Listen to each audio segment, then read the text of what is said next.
मातृभूमि न्यूज, मातृभूमि की आवाज, मातृभूमि के लिए। સુરતના ગોડાદરા વિસ્તારમાં ધોરણ 8ની વિદ્યાર્થીનીએ સોમવારે સાંજે ગળે ફાંસો ખાઈ જીવન ટૂંકાવ્યું હતું। જોકે સ્કૂલની ફી ન ભરતા સ્ટાફ દ્વારા વિદ્યાર્થીને ક્લાસમાં અને ટોયલેટ પાસે ઊભી રાખવામાં આવતા પગલું ભર્યું હોવાનો પરિવારે આક્ષેપ કર્યો છે, જ્યારે સ્કૂલ સંચાલકોએ આક્ષેપને ખોટો ગણાવ્યો છે, જે અંગે ડીઈઓએ કહ્યું કે 5 સભ્યોની કમિટી બનાવવામાં આવી છે। ડીઈઓએ કહ્યું કે વિદ્યાર્થીની અભ્યાસમાં અનિયમિત હતી। મૃતકની બહેન પણ એ શાળામાં અભ્યાસ કરે છે। બંને બહેનોની ફી ભરવાની બાકી છે।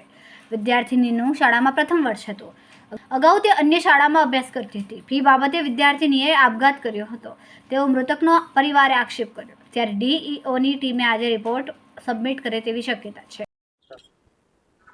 આદર્શ પબ્લિક સ્કૂલ ગોડાદરામાં અભ્યાસ કરતી વિદ્યાર્થીનીએ ઘરે આપઘાત કર્યો છે। એ સંદર્ભે તારીખ 21ના રોજ જિલ્લા શિક્ષણ અધિકારી કચેરીના વર્ગ 2 અને વર્ગ 3ના અધિકારીઓની તપાસ ટીમ બનાવવામાં આવી છે। એમણે સંચાલકના, આચાર્યના, શિક્ષકોના અને વિદ્યાર્થીની સાથે ભણતા અન્ય વિદ્યાર્થીઓના નિવેદનો લીધા છે। એ નિવેદનો અને આ ઉપરાંત સીસીટીવી ફૂટેજના આધાર પર પોતાનો રિપોર્ટ જમા કરાવ્યો છે અને રિપોર્ટના આધાર પર સાચી હકીકત શું છે એ આવશે। પછી શાળા સંચાલક મંડળ એમાં જવાબદાર હશે તો શાળા સંચાલક મંડળની વિરુદ્ધમાં પણ કાર્યવાહી કરવામાં આવશે। હાલ પોલીસ પણ આ બાબતની તપાસ ઝીણવટપૂર્વક તપાસ કરી રહી છે। નાની નાની બાબતોની પણ ચકાસણી કરી છે। મારી ટીમ પણ ચકાસણી કરી છે। એનો રિપોર્ટ આવ્યા બાદ હકીકત જે હશે એ પ્રમાણે કાયદેસરની કાર્યવાહી કરવામાં આવશે। વિદ્યાર્થીનીનું પ્રવેશ આ વર્ષે જ લેવામાં આવ્યો છે આ શાળાની અંદર।